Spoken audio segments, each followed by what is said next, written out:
जिनवाणी में विभिन्न अपेक्षाओं से किए गए कथनों का भली प्रकार आशय समझने पर ही जिनवाणी रूपी सम्यक अमृत का पान होता है। इस न्याय को पुष्ट करते हुए प्रस्तुत है बोधि कथा जिनवाणी की सेवा।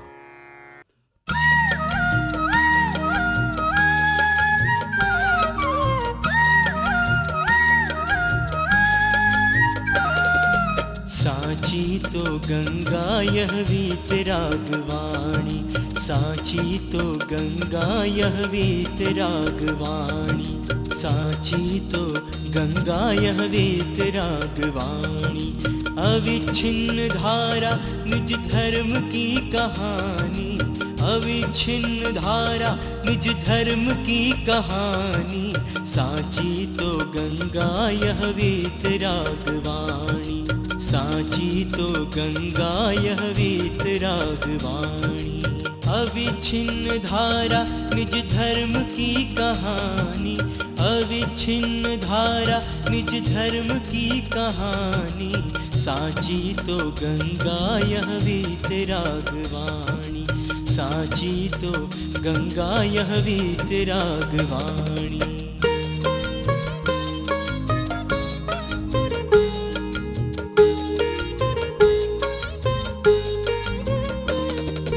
जामे अति ही विमल अगाध ज्ञान पानी, जामे अति ही विमल अगाध ज्ञान पानी।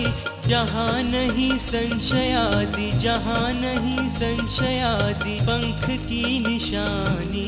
साची तो गंगा यह वीतरागवाणी, साची तो गंगा यह वीतरागवाणी।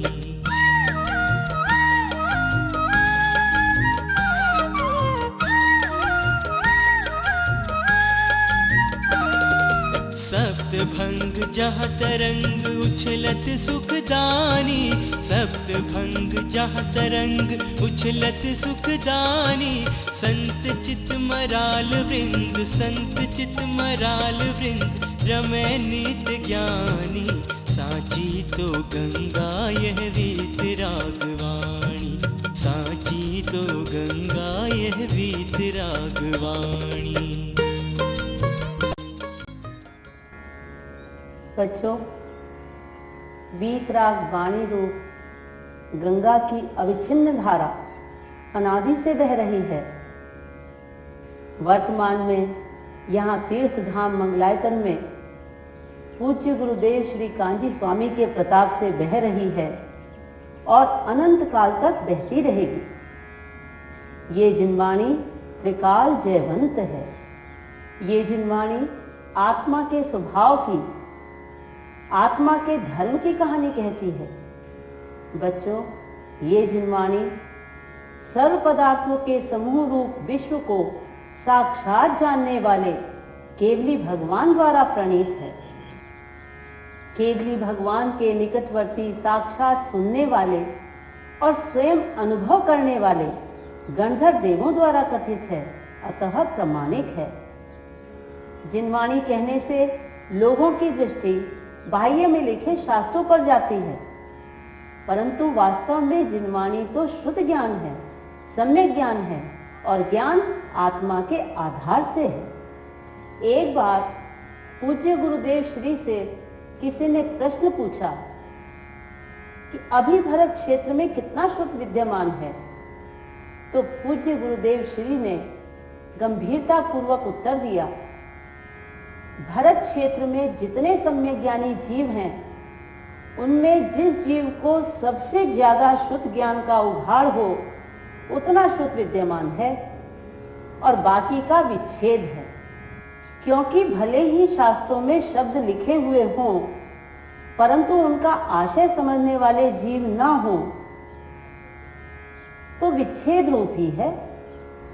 आज द्वादशांग के ज्ञाता तो है नहीं, किंतु पूर्ण रूप से एक अंग के ज्ञाता भी नहीं है। फिर भी अपने पास शुद्ध का जो छोटे से छोटा अंश विद्यमान है, वह सर्वज्ञ भगवान से अविच्छिन्न रूप से आया हुआ होने से उसकी एक बूंद मात्र भी सागर के समान है। वीतरागी अमृत भले ही थोड़ा हो, तो भी महान फल देता है। बच्चों, आज से लगभग 2000 वर्ष पूर्व यहाँ भरत क्षेत्र में महासमर्थ आचार्य श्री कुंदकुंद देव हुए हैं, जो महाविदेह क्षेत्र में भगवान सिमंदर स्वामी के समूह शरण में गए, 8 दिन वहां रहे और भगवान की साक्षात वाणी सुनकर यहाँ भरत क्षेत्र में आए और यहाँ आकर श्री समय सार आदि परम अध्यात्म शास्त्रों की रचना की, जिसमें सर्वज्ञ प्रभु की वाणी का रहस्य समाहित कर दिया। अपूर्व जिनवाणी की प्रतिष्ठा द्वारा द्वादशांग का विरह भुला दिया, शास्त्रों में स्वानुभूति का अगाध वैभव भर दिया। श्रीमद् राजचंद्र कहते हैं, शास्त्रों में तो मार्ग कहा है, परंतु उसका मर्म तो ज्ञानी के पास है। ज्ञानी के समागम में शास्त्रों का मर्म समझकर निज आत्मा की अनुभूति करने वाले के आत्मा में श्रुत ज्ञान यानी जिनवाणी जीवित रहती है। पूज्य गुरुदेव श्री कांजी स्वामी ने अपनी साधना भूमि स्वर्णपुरी सोनगढ़ में रहते हुए 45 वर्षों तक जीवों को तत्व का उपदेश देकर संसार के नाश का जो मार्ग बताया, वह कोई नया मार्ग नहीं है, नया सत्य नहीं है, वह तो अनादि अनंत सत्य है। त्रिकालवर्ती विश्व को परिपूर्ण रूप से स्पष्ट एक साथ जानने वाले केवली प्रभु की दिव्य ध्वनि में वही सत्य आया है। केवलियों के निकट सुनने वाले गणधरों ने वही सत्य बताया है, कुंदकुंद आचार्य ने वही सत्य बताया है। तो फिर पूज्य गुरुदेव ने नया क्या किया? जो 20वीं सदी के सबसे चर्चित आध्यात्मिक महापुरुष कहलाए, उन्होंने कुछ नया नहीं किया, मात्र जो अनादि अनंत सत्य है उस सत्य को समझने का तरीका बतलाया। आज साक्षात केवली का विरह है। बच्चों, सच्चे भावलिंगी संत मुनिराज भी कहीं नहीं दिखते, तो जिनवाणी का मर्म समझाए कौन? सत्य लुप्त था, उस लुप्त सत्य को पूज्य गुरुदेव ने उजागर किया। क्योंकि बच्चों, समय सार आदि अध्यात्म शास्त्रों को पढ़ना कोई बच्चों का खेल नहीं है। गुरुगम से ही शास्त्र पढ़ने चाहिए। भले ही आज भरत क्षेत्र में 11 अंग 14 पूर्व के ज्ञाता विद्यमान नहीं हैं, लेकिन संपूर्ण जिनवाणी जिसके आधार से है, ऐसे शुद्ध आत्मा के ज्ञाता भाव शुद्ध ज्ञानी तो विद्यमान हैं। उनके समागम में ही शास्त्र पढ़ना चाहिए, क्योंकि शास्त्रों में तो व्यवहार के निमित्त के कथन भरे पड़े हैं। यदि उन्हें दादाजी की चिट्ठी की तरह पढ़ा तो अर्थ का अनर्थ हो जाएगा। आप सोचते होंगे बच्चों कि शास्त्र में दादाजी की चिट्ठी कहां से आ गई? तो सुनो, एक स्त्री का पति व्यापार के लिए परदेश चला गया। नई नई शादी हुई थी, महीनों बीत गए, कोई खबर नहीं आई। तो वो स्त्री बहुत दुखी रहती, किसी से बेचारी कुछ कह भी नहीं सकती थी।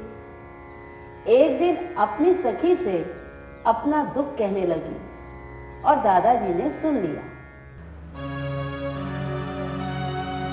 क्या बात है सखी, आज बहुत उदास लग रही हो? क्या कहूँ बहन, आज तो किसी भी काम में जी नहीं लग रहा है। ये परदेश क्या गए, मुझे भूल ही गए हैं। किसी से कह भी तो नहीं सकती बहन। अब तुम ही बताओ मैं क्या करूं? हाँ, बात तो तुम ठीक कहती हो। भैया को कम से कम एक चिट्ठी या फोन तो कर ही देना चाहिए था। ऐसा रुपया भी किस काम का? जब मुझे यूं ही अकेले छोड़कर जाना था तो मुझसे शादी ही क्यों की? ब्याहता होते हुए भी, मांग में सिंदूर होते हुए भी, पति के रहते हुए भी मैं तो विधवा ही हो गई हूँ। क्या कहती है बहू, मैं विधवा हो गई?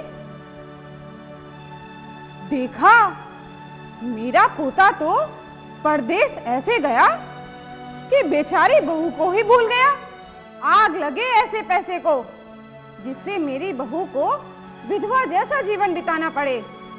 मैं आज ही तार भेजकर उसे फौरन बुलाता हूँ। और फिर दादाजी ने तार भेज दिया। लड़के को प्रदेश में तार मिला और तार पड़ते ही उसने जोर जोर से रोना शुरू कर दिया।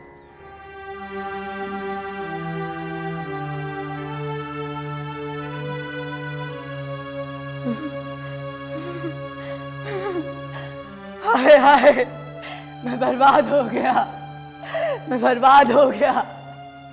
अब मैं क्या करूंगा, अब मैं क्या करूंगा। अरे क्या हुआ यार, क्यों रो रहे हो? हाय हाय, मेरी पत्नी विधवा हो गई, मेरी पत्नी विधवा हो गई। अरे ये कैसे हो सकता है? अरे ऐसा ही हुआ है मित्र रे, मेरी पत्नी तो विधवा हो गई। अरे क्या पागलपन है ये? सोचो तो जरा, तुम्हारे जिंदा रहते तुम्हारी पत्नी विधवा कैसे हो सकती है? अरे ये तो मैं भी जानता हूँ, पर दादाजी का तार आया है, मैं इसे झूठा कैसे मानूं? हाय, मेरी पत्नी तो विधवा हो गई। हाय। अरे पागल, रोना धोना बंद कर। दादाजी का तार आया है, उसका आशय समझ। दादाजी कहना चाहते हैं कि तेरी पत्नी तुझे दिन रात याद करती है और ये तार तुझे विदेश से वापस बुलवाने के लिए भेजा है। ओह, तो मेरी पत्नी विधवा नहीं हुई है, वो मुझे दिन रात याद करती है और मैं परदेश में उसे भूल बैठा हूँ। मैं आज ही जाने की तैयारी करता हूँ। देखा बच्चों, सिर्फ शब्दों को पकड़ने से ऐसी ही मूर्खता होती है। जैसे हाथी के दांत दिखने के जुदा हैं और खाने चबाने के जुदा हैं, उसी प्रकार शास्त्रों में, जिनवाणी में निमित्त के, व्यवहार के कथन भरे पड़े हैं। वे सब हाथी के बाहर के दांतों के समान समझना। भीतर का यथार्थ आशय तो सम्यक ज्ञानी जीव ही समझा सकते हैं। सम्यक ज्ञानी जीव ही जिनवाणी की साक्षात मूर्ति हैं। सम्यक ज्ञानी पुरुष पूज्य गुरुदेव श्री कांजी स्वामी की कृपा से आज भी सत्य शुद्ध जिनवाणी जीवित है। मोक्ष की साधक शुद्धात्म अनुभूति रूप ज्ञान आज भी जीवित है, आज भी विद्यमान है, आज भी मोक्ष मार्गी हुआ जा सकता है। बच्चों, आज भी अपने को ज्ञानी संतों से, पूज्य गुरुदेव श्री कांजी स्वामी की कृपा से जिनवाणी का रहस्य प्राप्त हो रहा है। ये हमारा सौभाग्य है। जिनवाणी की उपासना द्वारा निज आत्मा की पहचान करके मोक्ष मार्ग प्रकट करने में ही इस मनुष्य पर्याय की सार्थकता है। आत्महितकारी जिनवाणी सदा जयवंत रहकर जगत का कल्याण करे। इसी मंगल भावना के साथ बोलो बीत राग वाणी की जय हो, बीत राग वाणी की जय हो।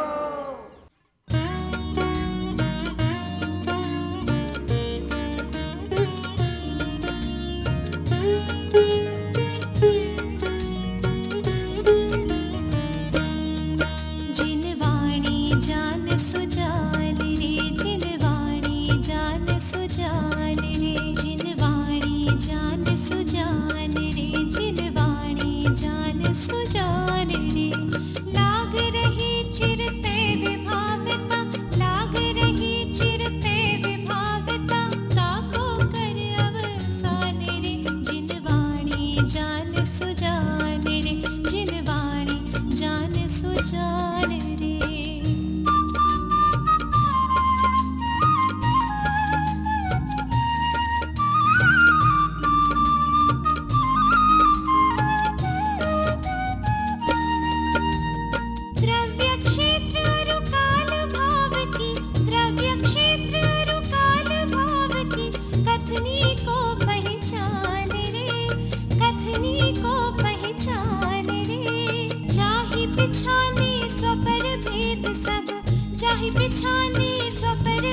सब जाने परत